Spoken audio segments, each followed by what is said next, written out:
Jadi aku magang di Pusat Pengembangan Sumber Daya Manusia Minyak dan Gas atau PPSDM Migas yang ada di Cepu, Blora ya, di Jawa Tengah. Di sana itu memang tempat untuk melakukan pelatihan dan juga sertifikasi terkait dengan pengolahan minyak dan gas ini juga. Karena memang fokusnya di penelitian, itu nggak terlalu jauh beda sama kayak kita ngelakuin praktik maca. Untuk budaya sendiri sebenarnya nggak terlalu jauh beda sama kuliah ya. Pembimbing aku juga banyak banget kasih insight. Berarti kakak waktu PKL tuh diajarin instrumennya tuh dari nol gitu kak atau? Iya, betul. Oh, dari nol. Kalau misalnya kalian mau bekerja di suatu tempat atau nggak lagi PKL atau magang, itu menurut aku lebih ke inisiatif sih. Halo warga-warga, selamat datang kembali di podcast obrolan Asam Basa. Kali ini aku nggak sendirian aja ya teman-teman. Kali ini aku bersama dengan Kak Aura sebagai warga dari Kimia 2022. Kak Aura mungkin boleh kenalan dulu sama warga-warga. Halo warga-warga, perkenalkan nama aku Aura Putri Fariska, biasa dipanggil Aura. Aku dari angkatan 2022. Oke, nah kali ini kita akan bahas seputar PKL dan juga magang. Karena pastinya warga-warga udah pada penasaran gak sih? Mungkin udah pada mikir gimana sih nanti magangku ke depannya, gimana ya nanti aku PKL-nya, kira-kira aku bakal magang di perusahaan mana ya? Tentunya tuh pasti bakal jadi pertanyaan besar bagi para warga-warga terutama yang udah mendekati di semester akhir. Jadi mungkin aku langsung aja ya tanya ke Kak Aura, kan udah berpengalaman banget. Mungkin selama ini kesibukan Kak Aura ngapain aja tuh? Jadi belakang ini kesibukan aku jadi asisten peneliti, lalu juga ada mata kuliah satu, lalu ngasprak juga ya, sama ada kegiatan juga di komunitas. Wih, keren banget, masih produktif ya Kak, walaupun udah semester akhir. Nah aku mungkin mau nanya juga Kak, kan sebelum kesibukan yang sekarang kan kakak udah mengikuti PKL dan juga magang tuh. Ya, betul. Nah itu kira-kira kakak waktu itu magang di perusahaan apa? Jadi aku magang di Pusat Pengembangan Sumber Daya Manusia Minyak dan Gas atau PPSDM Migas yang ada di Cepu, Blora ya, di Jawa Tengah. Di sana itu memang tempat untuk melakukan pelatihan dan juga sertifikasi terkait dengan pengolahan minyak dan gas ini juga. Lalu di sana aku banyak melakukan penelitian juga, lalu ada bertempat di laboratorium minyak bumi. Di sana aku juga melakukan beberapa pengujian sampel dari perusahaan-perusahaan luar dan juga perusahaan yang ada di Indonesia gitulah terkait minyak. Oke, nah selama kakak PKL ya sama magang di sana itu kira-kira kakak merasakan nggak perbedaan budaya kerja? Kan misalnya kalau misalnya di perkuliahan kan kakak dapat tugas atau mungkin bentuk-bentuk yang mirip-mirip praktikum gitu kan. Nah kalau di tempat kakak PKL pada saat itu tuh kayak gimana? Untuk budaya sendiri sebenarnya nggak terlalu jauh beda sama di kuliah ya, karena memang di sana anak PKL-nya banyak banget dan dari berbagai jurusan dan universitas lain. Lalu juga aku banyak sharing-sharing juga sama teman-teman ya sesama kimia yang melakukan penelitian-penelitian lain. Jadi di sana itu ada beberapa laboratorium ya, salah satunya ini minyak bumi, lalu ada lindungan lingkungan, ada lab eksplorasi untuk geologi juga, terus ada lab teknik sipil dan lain-lain lah.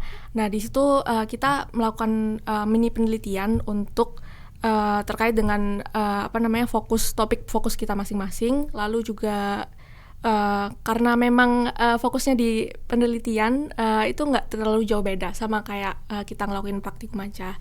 Tapi untuk tugas sendiri kan aku juga ada beberapa pengujian sampel.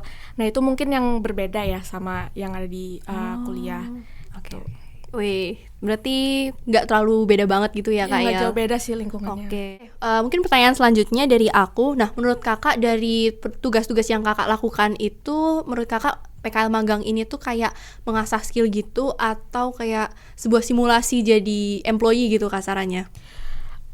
Lebih ke belajar sih, karena emang banyak instrumen dan banyak hal yang aku belum pernah lakukan di selama aku berkuliah ya. Misalkan terkait pengujian khusus yang sesuai standar ASTM itu kan kita nggak dapet ya di perkuliahan. Jadi instrumen-instrumen baru itu kita dilatih, terus juga diajarin prinsip dasarnya, terus juga karena kita kan kerjanya nih sama sampel-sampel minyak nih, crude oil, terus juga bahan bakar misalkan solar atau enggak seperti bensin-bensin yang udah dicampur etanol juga, itu kita jadi lebih tahu gitu loh untuk khusus ke bidang-bidang itu. Nah, mentor dan juga pembimbing aku juga banyak banget kasih insight terkait hal-hal itu sih. Jadi aku senangnya tuh kita lebih nggak kayak kerja kantoran ya, karena kita langsung kayak nge-lab, kita langsung belajar gitu, dan setiap harinya tuh kerjaannya beda-beda. Misalkan hari ini aku uji flashpoint sama density, besoknya aku bisa uji viskositas, terus itu di samping aku ngelakukan penelitian aku sendiri, jadi kegiatannya nggak yang selalu sama gitu. Itu aku senangnya sih. Menarik banget. Berarti kakak waktu PKL tuh juga diajarin instrumennya tuh dari nol gitu kak, atau? Iya, betul. Dari nol. Dari nol sih, karena kan emang kan kita nggak pernah pegang nih instrumennya. Jadi sebenarnya cara pengoperasiannya tuh mudah-mudah kok. Jadi yang kayak nggak rumit gitu.